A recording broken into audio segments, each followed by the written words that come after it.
بسم اللہ الرحمن الرحیم۔ عرض علی رضی اللہ عنہ کے سبق آموز اقوال۔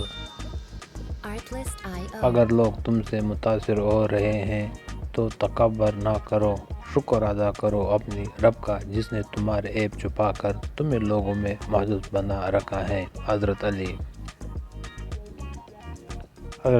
اگر میری زندگی میں دکھ نہ ہوتے تو میں اپنے رب کے ساتھ دعا کا رشتہ کیسے نبھاتا؟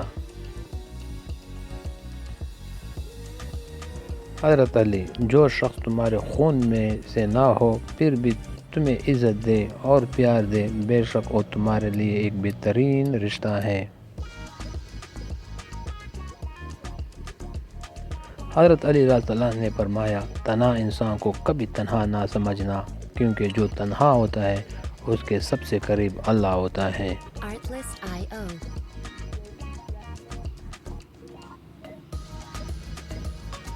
حضرت امام علی علیہ السلام نے فرمایا، نیک لوگوں کے ساتھ بے ادبی سے پیش آنا بدبختی کی علامت ہے۔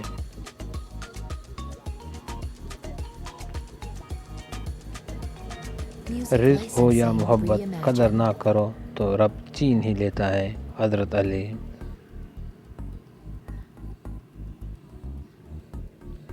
جس زبان سے جھوٹ نکلنا بند ہو جائے اس کی زبان سے نکلی ہوئی ہر دعا قبول ہو جاتی ہے۔ حضرت علی: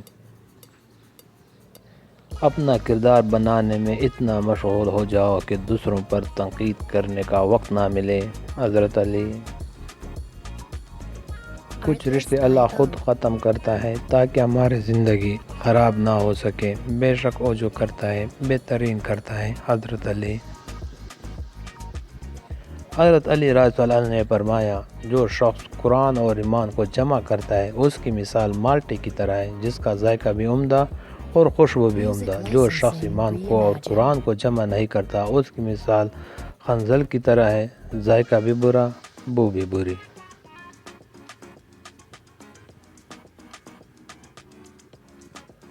حضرت علی رضی اللہ عنہ نے فرمایا، جس چیز کی تمنا کرتے ہو اس کے لیے دعا کرتے رہو۔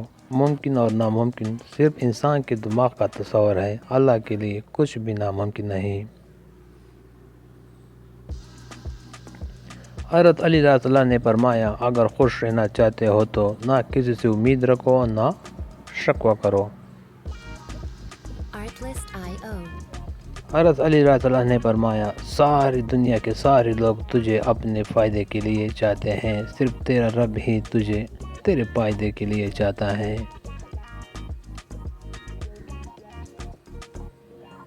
حضرت علی علیہ السلام: جب تم پر کوئی مشکل آ جائے تو کسی کا احسان نہ لو، کیونکہ مصیبت 4 دن کی ہوتی ہے اور احسان زندگی بھر کا ہوتا ہے۔